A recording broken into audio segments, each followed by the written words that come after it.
बारे में एक अच्छा पढ़ के एक अच्छी अंडरस्टैंडिंग खड़ी करके क्या क्या लिख सकते हैं उसके पॉइंट्स बना के रेडी रखना और ऐसे लिख के देखना। इसका सिर्फ मेडिसिन एक्ट बोल के रिपोर्ट भी आ सकता है।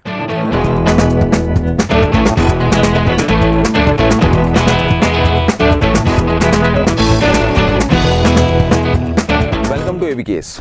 जैसे कि हम लोगों ने ऑलरेडी डिस्कस कर चुके हैं हम लोग कि we are going to discuss few topics which I found relevant, more relevant, शायद ऐसे या आर्ग्यूमेंट या रिपोर्ट में पूछे जा सकते हैं, है ना, जिससे आपको थोड़ा और आइडिया मिल जाएगा और थोड़ा सा क्या उसको बोलते हैं डायरेक्शन मिल जाएगा। तो हमने पिछले सेशन में ऑलरेडी अगस्त मंथ के कुछ टॉपिक्स के बारे में डिस्कस किया था जो शायद ऐसे या आर्ग्यूमेंट या रिपोर्ट के फॉर्म में पूछे जा सकते हैं। आज मैं आपके सामने लेके आया हूँ topics for the month of September. Okay, so let's start. We all knew कि वुमेन रिजर्वेशन बिल जो है वो एक बहुत बड़ी एक्टिविटी और बहुत बड़ा इवेंट था। कितने सालों से जो चीज़ पेंडिंग थी वो फाइनली वर्कआउट हुई है, तो वो तो आ गया है। लेकिन अगर यूपीएससी उसके बारे में पूछेंगी तो मुझे लगता है, मतलब हम लोगों को लगता है, एक होता है ना कि अच्छा वुमेन रिजर्वेशन बिल आ गया अब सब कुछ ठीक हो जाएगा। इसलिए टॉपिक ऐसा है, women reservation, gender equality, question mark, is it going to bring gender equality? If yes then how come and if up to what extent, है ना, कहाँ तक, और अगर नहीं तो कौन कौन सी चीज़ें और करनी ज़रूरी है। या मतलब बहुत बार ऐसा होता है कि सिर्फ बिल पास करना, सिर्फ कानून पास करना काफ़ी नहीं होता है, तो उसके बारे में भी आपको लिखना है। फिर सोसाइटी में और क्या चीज़ें एक्सपेक्टेड है, हम लोगों से कैसा बिहेवियर एक्सपेक्टेड है ना, बाकी सबका रोल।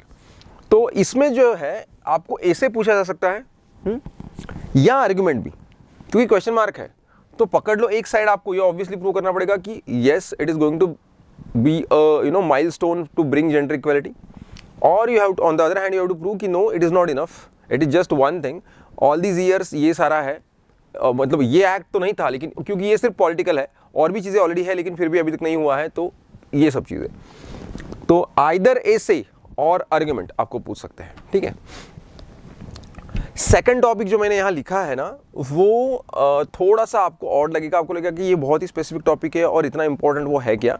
जब हम हाइब्रिड व्हीकल्स, जब हम इलेक्ट्रिक व्हीकल्स की बात कर रहे हैं, सीएनजी की बातें चल रही है, तब ethanol a saviour that gives savings, ये टॉपिक पूछा जा सकता है क्या। बट समहाउ आई थिंक कि this has been in news since many years, लेकिन अभी भी वो चीज़ें रिलेवेंट है, क्योंकि even though we talk about electric and stuff, but still we are using a lot of petroleum bikes and cars, right, based on petroleum products, है ना।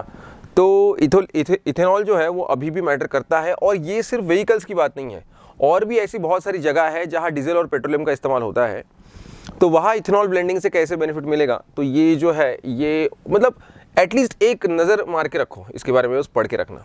हाँ, तो आपको आइदर वो ऐसे पूछ सकते हैं या हो सकता है कि एक सिंपल रिपोर्ट पूछ ले कि भाई इथेनॉल ब्लेंडिंग जो है वो गवर्नमेंट का क्या रिसेंट टाइम में पॉलिसी रहा है, उसका क्या इम्पैक्ट है, क्या डेटा है, किस तरह से उसने इम्पैक्ट किया है।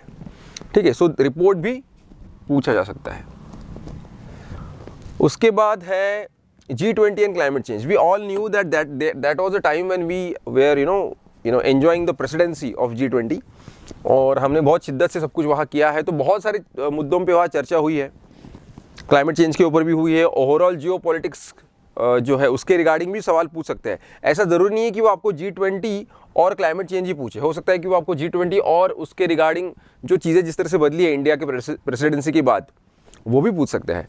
सो बट मैंने एक टॉपिक चुन लिया है। सो G20 is something you should prepare, उसके अराउंड जो चीज़ें हैं वो थोड़ा कर लेना, और रिपोर्ट भी उसके ऊपर पूछ सकते हैं सिंपल। अगर सिर्फ क्लाइमेट चेंज पूछना है तो जो उस G20 के जो क्लाइमेट चेंज के मुद्दे उतने आपको बस अच्छे से वहाँ प्रेजेंट करने हैं। तो they can ask your report if it is G20 and climate change, और दे कैन आस्क योर ऐसे not only G20 climate change but other topics भी। इसलिए G20 को अच्छे से करना और यूपीएससी के एंगल से करना, मतलब कौन कौन सी चीज़ें और रिलेवेंट है वो करना। उसके बाद और एक टॉपिक मैंने उठाया है, outer space, new ethics code is required.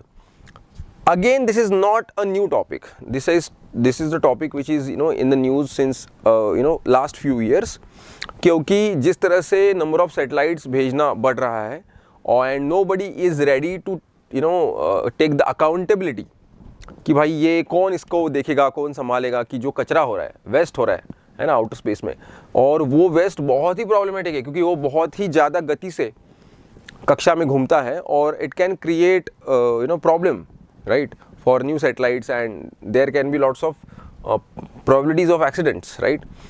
और इन सब की जिम्मेदारी कौन लेगा? और इसीलिए, और सिर्फ ये एक बात है, और अदरवाइज भी दूसरी बात है, जो सारे देश जिस तरह से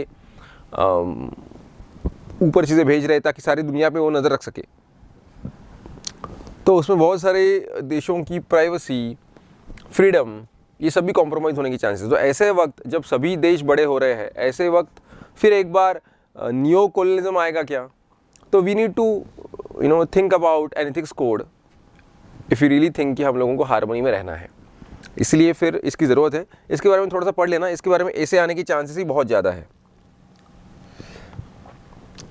देन आप लोगों को पता है कि अभी मीडियन एक्ट पास हुआ है ना, तो बेसिकली इट वाज कि भाई किस तरह से जो इंडस्ट्रियल डिस्प्यूट्स होते हैं उसमें फिर यूनियन एक साइड है, ओनर्स एक साइड है, एम्प्लॉयज़ एक साइड है और ओनर्स एक साइड है, तो उनका डिस्प्यूट रिजोल्यूशन मैकेनिज्म जो है उसके लिए उन लोगों ने एक जो नया एक्ट पास किया है, जो कि एक मतलब बड़ा मैसेज के रूप में गवर्नमेंट के साइड से आया है ना।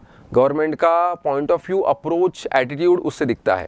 तो वो किस तरह से है उसके बारे में एक अच्छा पढ़ के, एक अच्छी अंडरस्टैंडिंग खड़ी करके क्या क्या लिख सकते हैं उसके पॉइंट्स बना के रेडी रखना और ऐसे लिख के देखना। इसका सिर्फ मेडिसिन एक्ट बोल के रिपोर्ट भी आ सकता है ना, लेकिन मुझे लगता है कि मतलब दोनों की संभावनाएं इक्वल ही है। ऐसे भी आ सकता है अगर उनको जनरल आपसे पूछना है कि भाई ओवरऑल आपने क्या समझा, क्योंकि ये मुद्दा आज का नहीं है, बहुत पुराना मुद्दा है। ये जो डिस्प्यूट है with in the industry is very long, क्योंकि यूनियंस ने कैसे ये सब खराब करके रखा है, फिर कैपिटलिज्म वर्सेस वो सब डिबेट भी उसमें आ जाता है। तो गवर्नमेंट का कैसा नया अप्रोच है ये आपको लिखना है, और उसमें सब कुछ अच्छा ही है ऐसा नहीं है, कुछ ड्रॉबैक्स भी होंगे, वो भी आपको लिखने हैं। उसके बाद आता है, या we all know this is very popular topic, decoding one nation one election. Now argument इस पे पूछने जाने की चांसेस ज़्यादा है एक्चुअली, और ऐसे भी पूछ सकते हैं, और ये होने की चांसेस बहुत ज़्यादा। अब एक्चुअली ये बहुत अच्छा स्ट्रॉन्ग आर्ग्यूमेंट है ना। हमने शायद इसके ऊपर आर्ग्यूमेंट राइटिंग वो बैच में लिया था। तो they can be asking you argument for this और ऐसे। तो आर्ग्यूमेंट तो आसानी है, अगर आप थोड़ा सा मतलब अच्छे से करंट अफेयर्स अगर पढ़ते हो या फिर गूगल करते हो तो आपको अच्छे सारे पॉइंट्स मिल जाएंगे। But this is something you should prepare, very popular topic. Then comes safeguarding children in the age of AI. Now you might find that last time भी मैंने AI के ऊपर एक टॉपिक बोला था, अभी भी मैं AI पूछ रहा हूँ, लेकिन देखो AI के बहुत अलग अलग अंग हैं, और फिर मुझे AI के बारे में थोड़ा बहुत पता है, इसका मतलब ये नहीं होता कि मैं किसी स्पेसिफिक टॉपिक के ऊपर जहाँ स्पेसिफिकली चिल्ड्रन मेंशन करके रखा है उसके ऊपर मैं लिख पाऊंगा। इसलिए आपको अलग अलग नज़रियों से AI के बारे में पढ़ना पड़ेगा, और ये स्पेसिफिक टॉपिक आपको यहाँ मैं जो डिस्कस करा उसके पीछे का कारण देखिए। सच में AI हम लोगों के ज़िंदगी में ऑलरेडी आ चुका है। हम लोगों का मोबाइल इस्तेमाल करने का बिहेवियर वो ऑलरेडी जज कर चुका है, ऑलरेडी वो हमको डिक्टेट कर रहा है टर्म्स जो हमको पता भी नहीं है। AI सिर्फ ChatGPT नहीं है, हर जगह पे AI बेस्ड मॉड्यूल जो है उन लोगों ने ला के रखा है। आप लोगों को पता भी है, आप लोग जनरेशन Z हो, आपको कुछ नहीं पता, ऐसा नहीं है कि हम लोगों का YouTube से लेकर हर चीज़ का जो आता है वो सब कुछ AI बेस्ड होता है। लेकिन बात ये है कि ये सब करते वक्त उन्होंने चिल्ड्रन के एंगल से चीज़ों को नहीं अभी तक सोचा है, ऐसा दिखने में आया है। और उसके ऊपर एक बहुत ही अच्छा आर्टिकल कहीं आया था, उसके बेसिस पे ये टॉपिक जो है ये मुझे लगता है इसेंशियल है। तो आप चिल्ड्रन के एंगल से AI थोड़ा एक बार देख लेना और उसको प्रिपेयर करना, which I think is an important task. UPSC जो है कभी कभी ऐसे पेरेंटिंग, फैमिली, चिल्ड्रन ये सब चीज़ें पूछ लेती है सोशल में, और this is combination of social plus science and tech, so good chances of coming. The last topic of this month is India Middle East European Corridor। ये जो है ये एक बहुत सही चीज़ जो है अनाउंस हुई है, ठीक है। India Middle East European corridor जो कि एक इकोनॉमिक कॉरिडोर है, और ये बेल्ट रोड इनिशिएटिव जो चाइना का है उसको टक्कर देने के लिए एक बहुत अच्छा इनिशिएटिव इंडिया की तरफ से आया है। सो अब इसमें USA भी है, गल्फ कंट्रीज़ भी हैं और यूरोपियन कंट्रीज़ भी हैं। तो इससे हमको एक अंदाज़ा आ जाता है कि भाई यस, हम लोगों को इस टॉपिक के बारे में पूछे जाने की संभावनाएं बढ़ जाती हैं। अभी वो रिसेंटली अनाउंस हुआ है, अभी तो सारी चीज़ें, लेकिन वो जिस तरह से आज के जियोपॉलिटिक्स को टक्कर देने की बात कर रहा है, इट इज़ वेरी गुड, है ना। So a new initiative taken by India. तो India Middle East European corridor जो है उसके बारे में कैसे वो, उसके डिटेलिंग शायद आपको कम मिलेंगे क्योंकि अभी तो वो शुरू हुआ है, लेकिन कैसे कैसे चीज़ें प्रपोज्ड है और वो कैसे कैसे सिनारियो को बदल सकता है ना, जियोपॉलिटिक्स को बदल सकता है, उसके बारे में they might ask you this. तो ये एक चीज़ है जो आपको करनी है, ठीक है। So this is all in all about the, ये सारे आखिरी के दोनों ऐसे ही पूछे जा सकते हैं मोस्टली, ठीक है। तो this is overall the September months topic. इसमें कुछ भी आपको इशू है, डाउट है, कमेंट सेक्शन में लिखिए, है ना। Will be happy to address those, ठीक है। प्रिपेयर करते रहिए, अगस्त मंथ के सबसे पहले अब तक आपने सॉल्व कर चुके होंगे, ऐसे मैं आशा करता हूँ। नहीं किए होंगे तो स्पीड इट अप, है ना, और फिर ये टॉपिक्स उसके बाद लीजिए, हाँ। लेकिन कोशिश कीजिए कि आप ऑलमोस्ट सारे मंथ्स के एटलीस्ट 7 से 8 टॉपिक्स कवर करते हैं। अगेन वी नेवर नो कि उसमें से कुछ पूछा जाए या नहीं, लेकिन कॉन्फिडेंस बढ़ता है, अलग अलग टॉपिक्स को हैंडल करने की क्षमता हमारी बढ़ती है, प्रैक्टिस बढ़ती है। So we become a better version of our self, right. So for this we have to write, okay. So thank you very much. Next month के टॉपिक्स लेके मैं बहुत जल्दी आऊँगा। All the best.